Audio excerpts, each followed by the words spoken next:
Welcome to Village Church Connections. I'm David Pavey. Some time ago, the Village Church was privileged to sit under the teaching of the celebrated Bible teacher and author, Dr. Gordon MacDonald, Chancellor of Denver Seminary.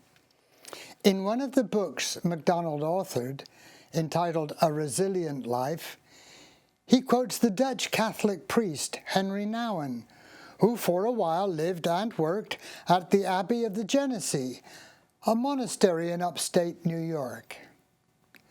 Nouwen recorded his experiences there in a book entitled Genesee Diary, which included a short story that made an impression on me. One day he was working in the bakery of the monastery where the monks were preparing raisins to make raisin bread. Suddenly, he said, Brother Theodore turned off the machine. He had heard a noise indicating to him that there was a stone amongst the raisins.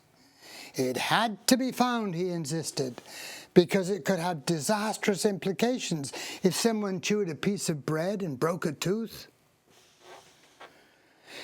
It seemed impossible, Nouwen said. It seemed impossible to find a stone that small among the millions of raisins in the bathtub-like container. But the monk insisted we have to push those raisins through again until we find that stone. So they pushed the raisins through the machine again until suddenly everyone heard a click. A monk reached in amongst the raisins and pulled out a small purple-blue stone. In some small way, this event meant a lot to me, wrote Nouwen. Yesterday, I was carrying granite rocks out of the river. Today, we were looking for a small stone among millions of raisins. I was impressed not only by Brother Theodore's alertness, but even more by his determination to find the stone and to take no risks. And I thought about purity, Nouwen continued. That small stone that looked like a good, tasty raisin had to be taken out. Then he applied the lesson. I can't even notice my own little sins, but it offers me consolation to know that I have a friend who will keep a careful watch on me and stop the machine when he hears a stone amongst the raisins. That really is care. It's a wholesome practice to cultivate a friend who cares enough about you that he has the liberty to help you deal with the stone among your raisins, to help you notice that behavior you really need to change. The Proverbs of King Solomon in the Bible encourage us in this direction. Wounds from a friend can be trusted, he wrote.